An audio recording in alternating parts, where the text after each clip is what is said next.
Hello everyone, Radhe Radhe. कैसे हो आप सब? आई होप कि आप सब अच्छे ही होंगे और स्वस्थ होंगे। आप सभी का स्वागत है आपके चैनल कुसुम फैमिली व्लॉग में। तो यहाँ मैं थर्सडे शाम को सब्ज़ी लेकर के आई थी। तो बस सब्ज़ी वगैरह मैंने रात को ही धो के रख दी थी और अब सुबह का टाइम हो रहा है। फ्राइडे मॉर्निंग का वीडियो है। तो यहाँ पे मैं सारी सब्ज़ी को ना फ्रिज में अरेंज करके रख दूँगी अब। और मैं टमाटर वगैरह ज़्यादातर पॉलीथीन में रखने के बाद ना उसको ऊपर से ऐसे गांठ नहीं लगाती, खुला रख देती हूँ।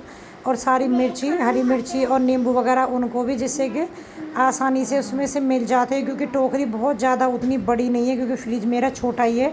तो सारी चीज़ को उसी में ही अरेंज करना है। और सब्जियां तो आजकल बस वही आ रही हैं, कुछ ऐसा नया नहीं है। क्योंकि ये टाइम ऐसा रहता है जैसे आलू गोभी थोड़ा सा मतलब शुरुआत है तो उतना टेस्ट नहीं आ पाता, लेकिन बच्चों का टिफ़िन वगैरह की वजह से ये सारी चीज़ें लेके आनी पड़ती है। तो बस उनको उसकी जगह पर रख दिया है। उसके बाद जो फ्रूट वगैरह लेके आई थी उसको टोकरी में रखूँगी।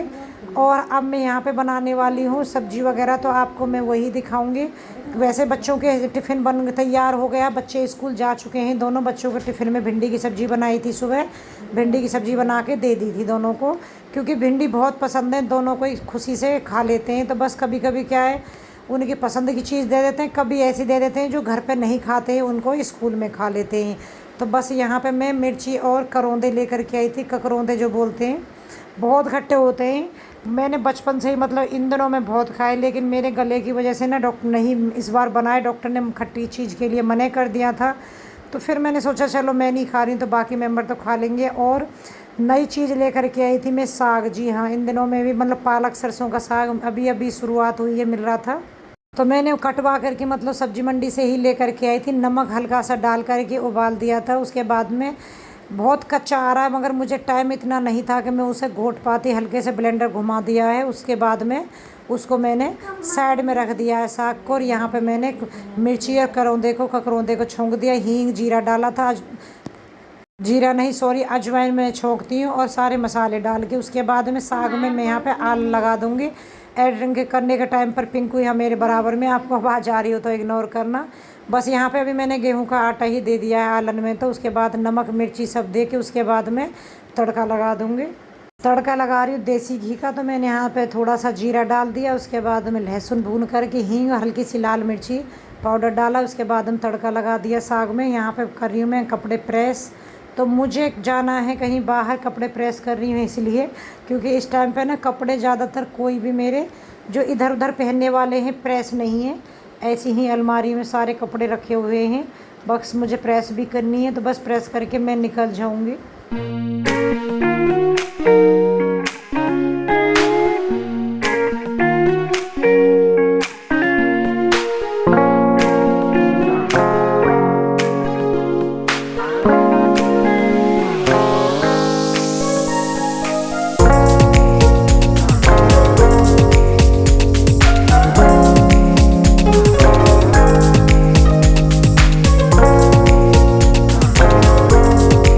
चली गई थी और यहाँ पे लगा दी गई है ईशू की ड्यूटी। तो आज पंखा साफ़ करने की, तो आपको मैं एक आइडिया बताऊंगी ईशू ने किस तरीके से पंखे को साफ़ किया है। ये मेरी वीडियो ना थोड़ा सा उल्टी लग गई है, मतलब आगे आपको देखने को मिलेगा। जो लास्ट का था वीडियो वो शायद पहले लग गया है, एडिटिंग के टाइम पे मैंने देखा।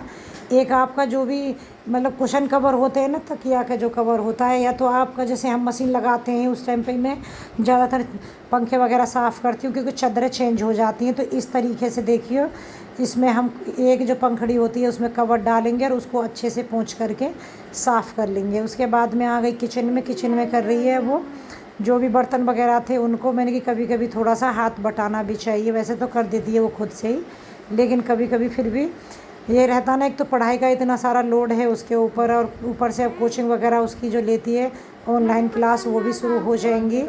उसकी सबकी तैयारियां कर रही है, लेकिन बीच बीच में थोड़ा थोड़ा सा काम करती रहती है। तो बस सब्जी वगैरह जो भी है उनको सबको खाली करके उसके बाद बर्तन साफ़ करेगी।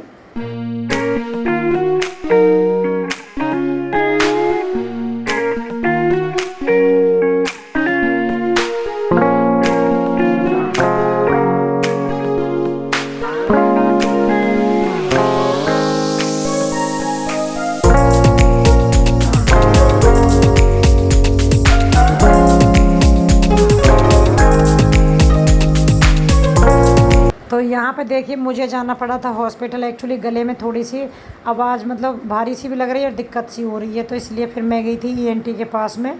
तो बस यहाँ यीशु ने किचन को अच्छे से देखो चमका दिया है। तो आज हम माँ बेटी ने मिल कर के सारे घर को भी चमकाया, साथ में गीता ने भी चमकाया, मतलब तीनों ने मिल कर के। सच में इतना काम हो जाता है। गांव में बोलते हैं शहर वालों के पास कोई काम नहीं है, लेकिन बहुत सारा काम हो जाता है, क्योंकि साफ़ सफाई हर एक चीज़ को डस्टिंग करना, पोंछना, मतलब बहुत सारा आप लोग समझ सकते हैं कितना काम होता है। Hello everyone, welcome back to my channel Kusum family vlog. तो यहाँ देखिए मैं हॉस्पिटल से तो आ गई, डॉक्टर के पास से आके थोड़ा रेस्ट भी कर लिया, सो ली हूँ। पिंकू नाराज़ हो रहा है, बुआ मुझे फ़ोन दे दो। मैंने कि मैं पहले थोड़ी देर बात कर लेता हूँ, थोड़ी सी देर रुक जा, अभी दे रही हूँ मैं। उसको क्या मेरा फ़ोन चाहिए, उसमें गेम, उसको पूरे घर में मेरा ही फ़ोन चाहिए। और फ़ोन कई बार फेंक देगा, सारा टेम्पर मेरा तोड़ रखा है इसने। अभी बोला है ना 2 मिनट में दे रही हूँ, नौटंकीबाज। ईसु ने फ़ोन दिया जब शांत बैठा है। तो देखिए वीरो और वानी दोनों का जन्मदिन है, 4 साल के हो गए। आप सभी जानते हैं, ज़्यादातर मेरे छोटे छोटे से बहन भाई 4 साल के कंप्लीट हो गए हैं वो। तो जन्मदिन की ढेर सारी शुभकामनाएं आप दोनों को।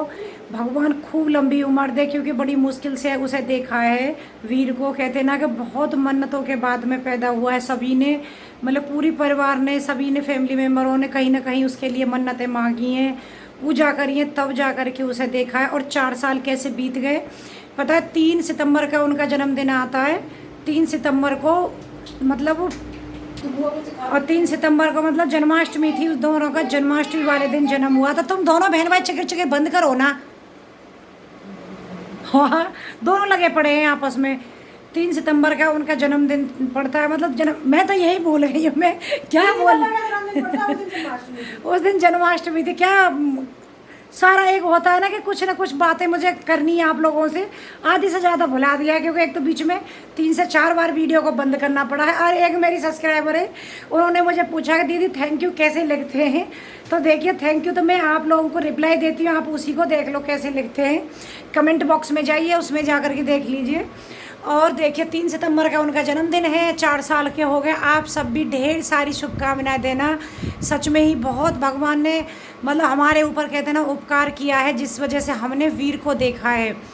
नहीं तो एक बार तो बिल्कुल उम्मीद ख़त्म हो गई थी कि हम शायद कभी देख पाएँ, मतलब दोबारा अपने भाई को नहीं। लेकिन कहते हैं ना कहीं भगवान हमारी जहाँ उम्मीदें ख़त्म हो जाती हैं, वहाँ से वो हमारी कुछ नई ज़िंदगी शुरू करता है। तो बस यही सब हुआ था। घर में सब ने उम्मीद बिल्कुल छोड़ दी थी कि अब शायद नीरज वापस नहीं आएगा, यानी कि जो मेरा भाई इस दुनिया से चला गया, जो वीर और बानी उनका बड़ा भाई चला गया इस दुनिया से, उसके बाद में वीर आया। अगर वो आज होता तो शादी भी हो गई होती, और चाची के जो बच्चे छोटे हैं उतने बड़े तो उनके पोती पोते हो गए होते। लेकिन फिर भी कहते हैं ना देर से ही सही, लेकिन भगवान ने सुनी हमारी और वो हमें वापस दे दिया। तो आज उसका जन्मदिन है, मतलब आज वो 3 सितंबर है, 3 सितंबर का ही। और आज ही मेरा वीडियो आप लोगों के साथ में पास में जाएगा ये। तो आप सब लोग तो बर्थडे में देखिए जैसी भी जो भी रहेगा मैं आप लोगों के साथ में शेयर करूँगी। वैसे मैं नहीं जा रही हूँ बर्थडे मनाने के लिए, क्योंकि बर्थडे उतना धूमधाम से उसका नहीं मनाया जा रहा है। एक्चुअली क्या था कि जो 1 साल के हुए थे ये दोनों, तो सभी ने सोचा था कि बहुत धूमधाम से मनाएंगे, यानी कि होटल में बुकिंग वगैरह सब करती थी। तो जितने भी मेम्बर हैं हमारे रिलेटिव है, रिश्तेदार, सबको चाची ने फ़ोन करके बुला लिया। लेकिन उसके 1 दिन पहले मतलब 2 तारीख को ही वो इतना बीमार हुआ था कि अचानक ही, मतलब खेल रहा है, कोई ऐसी दिक्कत नहीं है लेकिन उसकी प्लेटें इतनी कम हो गई कि यशोदा में वो नर्सरी में इमरजेंसी में एडमिट करना पड़ा था, और वहाँ पे वो 15 दिन एडमिट रहा था। तो बस सबको फिर यही लगा कि कोई नहीं, छोड़ो जन्मदिन वगैरह, क्योंकि कहते हैं ना कि इतना धूमधाम से इतनी खुशियाँ रहने दो, अपना नॉर्मली कर लेते हैं। तो इसीलिए जब से चाची फिर उसका नॉर्मली, जैसे छोटे बच्चे होते हैं गन्नू, पिंकू, ईशू, इनको बुलाएंगी, बस नॉर्मली केक वगैरह काटेंगी। बहुत ज़्यादा उतना धूमधाम से नहीं मनाती हैं उनका जन्मदिन, क्योंकि पहले जन्मदिन पे ही वो दोनों बीमार हो गए थे। दोनों नहीं हुए, सॉरी, वीर तो बीमार हुआ बहुत ज़्यादा, बानी ठीक थी। उसके ना स्किन पर थोड़े दाने दाने से निकले। उसके बाद डॉक्टर को जैसे ही दिखाया, ब्लड टेस्ट हुआ, तो उसमें आई कि अचानक ही बहुत सारी प्लेटें कम हो गई हैं, इमरजेंसी में एडमिट कर दो, नहीं तो कुछ भी हो सकता है। तो इस वजह से फिर नहीं ज़्यादा खुशी मनाते। कोई बात नहीं है, जब बड़ा हो जाएगा, जब अपने आप से जैसे करेगा। लेकिन वो छोटे बच्चों को, उसके जितने भी फ्रेंड हैं, उन सबको बुला करके ऐसी मनाती हैं। तो वही मैं आप लोगों के साथ देखूँगी, एक आध क्लिप कुछ ईशू शूट करके लाएगी तो शेयर कर दूँगी। चलिए वीडियो पसंद आया हो तो आप मुझे कमेंट करके ज़रूर बताना। और देखो गले में फिर दिक्कत हो रही है, इसलिए ज़्यादा नहीं बोला जा रहा है, पता नहीं क्या हो गया गले में। बीच बीच में तो लगेगा बिल्कुल आवाज़ मेरी ठीक है, बीच बीच में लगेगा फिर डाउन होती जा रही है। दवा लेके आ रही हूँ, दोबारा से मैंने कंटिन्यू शुरू किया। बीच में डॉक्टर ने खुद ही 1 महीने बंद रखी थी, लेकिन फिर भी खिचखिच सी हो जा रही है। तो मौसम चेंज हो रहा है, ज़्यादातर लोगों की तबीयत ख़राब हो रही है। तो चलिए वीडियो पसंद आया तो लाइक कर देना, चैनल पर न्यू है तो चैनल को शेयर करना, सब्सक्राइब जरूर करना। कल मिलूँगी, तब तक के लिए बाय बाय।